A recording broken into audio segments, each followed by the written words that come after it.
Welcome to the next episode of Your Better Health with Dr. Giraj Bansal, a scientist, an engineer, and a medical doctor from Columbus, Ohio. Dr. Bansal is a board-certified diagnostic and internal medicine specialist. He's a graduate of The Ohio State University Medical School, where he received his MD, and also Case Western Reserve University, where he attained his PhD. Dr. Bansal has served the Central Ohio community as a health and wellness expert for over 40 years. He has been the medical director of 3 addiction clinics and is currently the medical director of 3 urgent care facilities in Central Ohio. Dr. Bansal believes in an analytical, scientific, and holistic approach to individualized health. This incorporates both physical and mental health while keeping the needs of the soul and the spirit in mind. Today, we're going to talk about 2 subjects, depression and anxiety. Dr. Bansal, when we use the word depression, it is often misunderstood. What does it mean medically? Well, the depression, the clinical depression, that's what we are going to talk about the most. I mean, that gives you the feeling of helplessness. That's something that you're constantly worrying about the past, the brooding over the past and bringing the negativity from the past to the present. And that makes you very miserable. Now, let me just start by saying first that one of the challenges in addressing depression and anxiety is the stigma that surrounds mental health issues. It actually deters individuals from seeking help, and then it perpetuates a vicious cycle of suffering in silence. Now, what I want to say is that if you're suffering from depression, you are not alone. There are hundreds of people who we know, including Bill Gates, including Richard Branson, who is the owner of the Virgin Airlines, Jim Carrey, Richard Dreyfuss, tennis players, Phelps, who's a swimmer. They all have had depression in their lives, and including me. I have suffered with depression and anxiety all my life. So I understand your pain, and I can see where you are coming from. The spiritual leaders or psychologists, most of them have not had a first-hand experience. They learn from their patients or from the books or from the reading. So here I am giving you the lifetime experiences of my life. How much does the depression hurts, so that I can help you better, with the hope that you live better than I did. Okay? So the first thing that you said that I want to address is, why is there such a stigma around the issue of mental health? We don't have a stigma around physical health. When we have allergies, we don't have that stigma. If we get a cold, we don't have that stigma. Why is mental health so different? Well, I don't know. I mean, the people, when they have their physical problems, they openly talk about it. If they have a cancer or they have any kind of problems, they talk about it. But somehow the stigma may be coming from, their work environment or the society or the social issues. But there is definitely a stigma while talking about the depression and anxiety. What would you recommend we as a society do to overcome that stigma so that people aren't ashamed of their depressive condition? Well, the thing is that we should take mental diseases very similar to the physical diseases that people can call sick. Well, my stomach is hurting and I don't feel well. But if they call and say, I don't feel well mentally, it is looked down upon it. So that has to be taken care of. People with mental diseases, they should be allowed to take a week or 10 days off, because sometimes it takes that much time to recover them from depression and anxiety. Do you think that part of the problem is that the employer or the general public doesn't understand depression? Because a lot of times in my lifetime, I've used the word depressed and people have said, oh, well, you just have the blues, you'll get over it.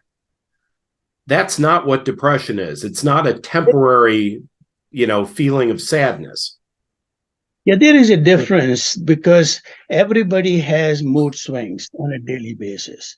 You come to work and then you have an argument with your boss, then your mood swings. You go home and fight with your spouse or argument, you have mood disorders. These are temporary mood disorders. There is no biochemical imbalance in your brain.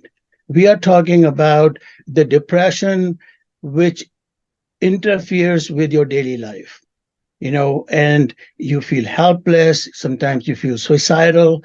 I'm talking about that clinical depression.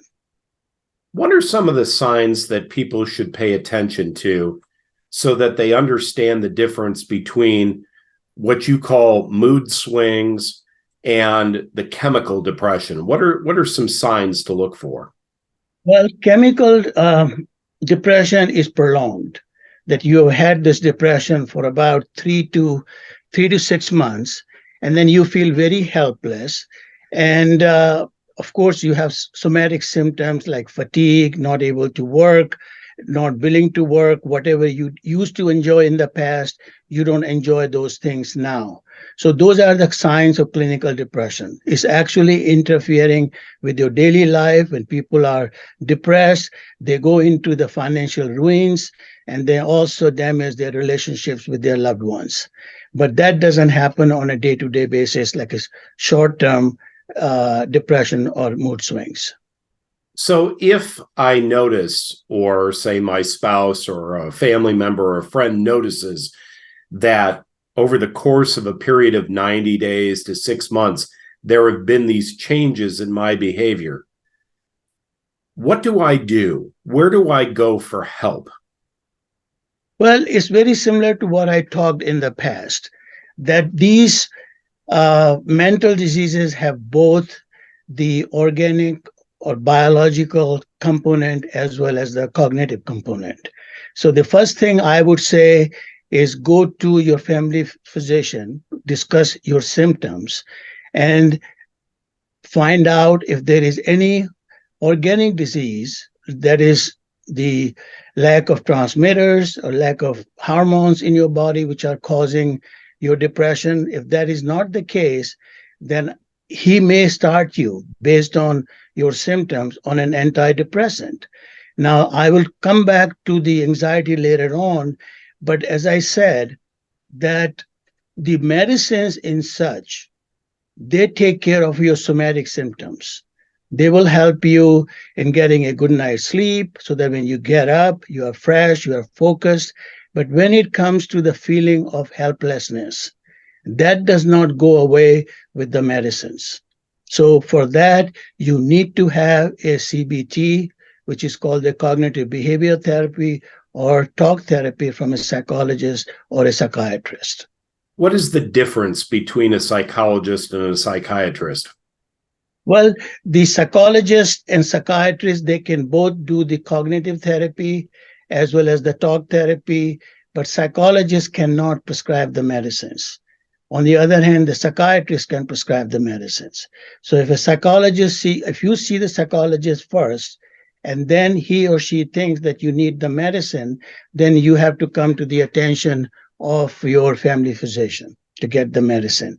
So for example, psychiatrist is both a psychologist plus the family physician for that illness, but psychologist only can do the cognitive therapy and talk therapy. Over the years, there have been many platforms of different psychologists and psychiatrists. One of the most famous, obviously, is Dr. Sigmund Freud. Over the years, how have psychologists and psychiatrists evolved in their treatment? What has changed in our lifetime? Okay, this is a very interesting question. Sigmund Freud, almost 100 years ago, coined a term neurosis. And now we don't use the word neurosis, or we don't say you are neurotic. We are using word psychosis, psychotic, personality disorders, and all that. So when he came up for the treatment of this neurosis, he said the psychotherapy is good, but it's not the answer. And he actually used the word organic. Okay, he said there is more to these diseases than just the cognitive thinking. But now, in 100 years, we have neurotransmitters, we have antidepressant, we have anti-anxiety medicines, we have neuroimaging, we have neuroscience. So we have come a long way since Sigmund Freud. And When now, when someone goes to talk therapy, what is the difference between talk therapy and cognitive behavioral therapy, or CBT? okay, they are very similar. And so I don't do CBTs and in my practice. So I would defer that question to the psychiatrist and psychologist, or I can bring it up in the next podcast. But talk therapy and CBT is, as you said, C means cognition. So that deals with the cognition part. So, I'm just like for the depression, there are two components. One is the organic component, and one is the cognitive component. So the medicines do not take care of the cognitive part. And that's where the talk therapy comes in the picture. And they try to go in your past and then bring out, like, depression is actually a subconscious state. We talked about conscious state. Talked about unconscious state in psychosomatic diseases. To me, the depression is a subconscious state where you retrieve only part of your consciousness, that's the awareness in the present. And there is a bias for the negativity. So you only retrieve the negative part from your past. So the talk therapy and CBT does is they go into the subconscious mind and try to change that mind. And change that your thinking. And most of the time, the brain accommodates that by neuroplasticity, as we talked about. So if I have the potential to have a negative and a positive childhood memory, cognitive behavioral therapy will try to help me focus more on the positive than the negative. I agree with you, and I'm very much in favor of getting the cognitive therapy in combination with the medicines. So where does the term seasonal affective disorder play when we're talking about depression? Okay, the seasonal, there was an interesting article in my hometown, Columbus Dispatch, about 2 days ago, and they talk about the seasonal depression, which is like it may last you for 2 to 3 months. Okay. And this is especially at this time in Columbus, Ohio, when the days are very short and the nights are long, people generally get depressed. And one of the reasons they were saying that it causes changes in the serotonin, which is a mood stabilizer, or the melatonin is secreted more because of the too many hours in the dark. So these things, again, I'm not talking about seasonal depression. I'm talking about chronic depression, which lasts year long. And some people, as I said, I have suffered from depression almost 55 years, 50 years. So this is, the one I have, and the other people I quoted, they don't have seasonal depression. Seasonal depression usually very rarely leads to suicides and all that. People have other options. They can go to, Florida, or they can go to some sunshine states and get over with it. So that's what my feeling about seasonal depression is. When a patient is prescribed medicine, how long will that patient be on the medicine? Or is it something that they're on the medicine for the rest of their lives? Well, it all depends with what kind of depression you have. You have to understand that the DSM-5 has classified depression as a major depressive disorder. That's only one kind of diagnosis. But there are other diagnoses like bipolar, the narcissism, the ADHD. they all can cause a similar depression, same kind of symptoms. So depending on what you have. So if you have a major depression, and most of the time you will be lifetime unless you divert your attention to holistic medicine, the spiritual medicine, and see how effective that is. But, and then again, as I said, in ADHD, the scientists have come up with the idea that the cerebellum sends the signal from the cerebellum to the precortex to make more dopamine and norepinephrine. So if you can enlarge your cerebellum by, the balance exercises, they claim that you can come out of these medicines. But it has to be slowly and over time, correct? It's not, these medicines are not something that you can just stop taking. That is true. And then one of the concerns I have is when the psychologist or psychiatrist make a wrong diagnosis. Okay, let's say a patient has ADHD, but they put him on, the serotonin SSRIs or the medicines which most of the public knows, like Prozac or Effexor. Those medicine, if they are not monitored properly, they can throw the patient into the manic episode, and that is very dangerous. So the main thing is the diagnosis has to be done right. And I can give you an example. I saw a 19-year-old gentleman.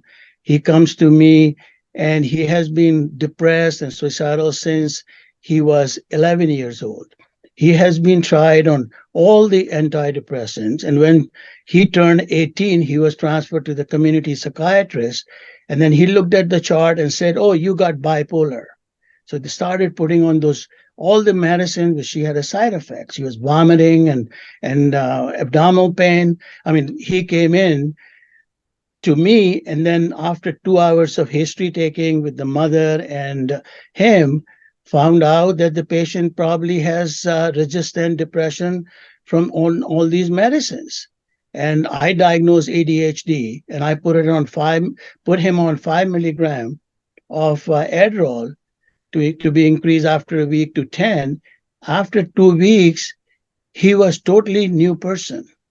And he wrote to me that, "Dr. Bansal, I have never been happier in my life." So can you imagine, this person went through wrong diagnosis since age 11, very suicidal, depressed. And so the diagnosis has to be made correctly. How often are these diagnoses incorrect? Well, I cannot answer this, but lately I have been getting patients from social workers, psychologists to make the diagnosis, to make a right diagnosis. And I would say, I can't answer how much in my personal case, I went to several psychiatrists and psychologists, and none of them made a diagnosis for me. Okay, so I can tell you, I probably saw 6 psychiatrists, 3 psychologists, 1 social worker. They put me on antidepressant, bipolar medicine, nothing worked. It's only about 4 years ago, when I read all those things, and I said, I don't have either of these.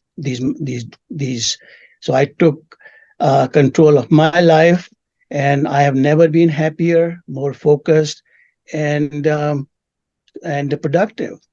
So all I can tell you from my personal experience. So we've talked about depression, and we've talked about its relation to the subconscious mind and our past. Now let's switch topics and talk about anxiety. And you said that a lot of anxiety is stress about the future. What did you mean by that? Well, anticipation that something will go wrong. And they kind of imagine things worse than what is going to happen. And they also have some idea about, they also get involved with the present, that there is something not going right in the present. So the anxiety is both present as well as the as the future. So Now, what when you talk about that, what are some examples of people that are suffering from debilitating anxiety? Because everybody feels anxious at some point in time or another. Yes. So I will lump anxiety, anger, and thinking into an arousal states. So what happens is that there is an inverted U curve where on the left hand side the arousal state is minimal, and on the right side it is on the other extreme that is very high. So at both those points, that is when you have arousal state very low or very high, your performance is very low. So there has to be some optimal value of the anxiety, depression, and thinking. And that is called the threshold state. So when you talk about the low end, that anxiety is normal. For example, I had to come for this podcast this morning. I never get up at 4 o'clock, but I got up at 4 o'clock. I rehearsed my podcast. I took my shower and always wondering what the traffic would be, whether my car will start. So those are normal anxieties. Okay. On the other extreme, when you worry too much, I mean, anxiety is really more of worry, which is the means is that somebody is strangling you or somebody is choking you. That's what the anxiety is, and that's what it differentiates from depression. Okay, depression is more like the hopelessness. So the uh, anxiety, so there are two components to the anxiety, the same thing, the functional as well as the organic. So the other symptoms of anxieties are very similar to depression, that you have lethargy, you have insomnia, sometimes, you're not focused, you have irritable, but the most important thing is the worriness, that feeling of uneasiness, the strangulation and choking. So what these medicines do, and I analyzed it, like for example, when you use benzodiazepines like Xanax, Ativan, or clonazepam, they only take care of your somatic symptoms. Like they will help you sleep, and then when you sleep better, you focus better, you're less irritable. But these medicines don't do anything for when you are severely anxious. So the the irritability uh, and the worriness actually comes from the cognition. So you have to use the cognitive behavioral therapy and side by side. And there are patients, they come in, oh doc, I'm on this medicine, I'm on this medicine, but I still have those feelings of strangling or helplessness or not feeling much at ease. Then I said, you got to go for talk therapy and CBT because they have to be used in combination. Is it possible to have anxiety and depression at the same time? Of course, yeah. I mean, the thing is, the biochemical pathways are very similar. Okay. Now, 60% of the people, they have both anxiety and depression. And it comes, I mean, I can go into the biology of these. They are controlled by the hippocampus, they're controlled by the amygdala. These are the organs in the brain. And amygdala is the main one, which is an organ for emotions, especially anxiety and fear. And then the that controls both depression and anxiety. So the treatment should be directed towards both. And now what has happened is that once we are recognizing that 60% of the patients have dual uh, diagnoses, there are drugs like Effexor or Lexapro they alleviate both depression and anxiety. So now the clinicians are worried about or concerned about both diagnoses existing at the same time. Why would somebody need to be put on an enhancement like Wellbutrin? What is the purpose of that? Well, Wellbutrin is actually is an antidepressant, and also I have found out that in combination with Adderall, Wellbutrin works better. So it's like there is a synergy between these two medicines for the case of ADHD. Wellbutrin, again, all these medicines, all it depends on what suits you the best. Okay, so some people can take Wellbutrin, but if they cannot take it, you can start on other SSRI or maybe a small dose of anti-anxiety medicines like Ativan. So this is all depends on what suits you the best. But as I again said, that it has to be in combination with CBT and also talk therapy. You have said that you yourself have been through anxiety and depression for most of your adult life, but that you also found that you were misdiagnosed. How did you decide, or what were the signs that made you say, I'm being misdiagnosed? Because professional reasons or whatever, I went to about 6 or 7 psychiatrists. The two of them who were very clinically oriented or whatever, they said, yes, you are depressed and you are bipolar. But then I went to the two best psychiatrists in the country.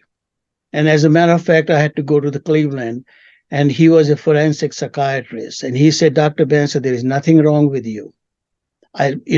Everything is fine. Then I went to the local one. He said the same thing. So then nothing was working. And then when I slowed down a little bit, then I said, I don't have much interest in other things. What normal people should have. So just about 3 years ago, when I was almost 73 years old, I diagnosed that I may have ADHD. And then I went to my personal physician. He said, no, you don't. You have been so creative and so this thing. But then I said, I want to go to a psychologist or a psychiatrist. And he did send me one. And he said, yes, you do. And that is the time people do not recognize that attention deficit hypersensitivity disorders can occur at any time, which is misdiagnosed. And I think I had it when I was 7, 8 years old, and it was misdiagnosed. And I can give you an example of Einstein. I mean, he is the classic case of having an ADHD. And then he was not diagnosed earlier. And now the people who are saying that if he were treated, he would not have been as creative as he was to come up with the relativity theory.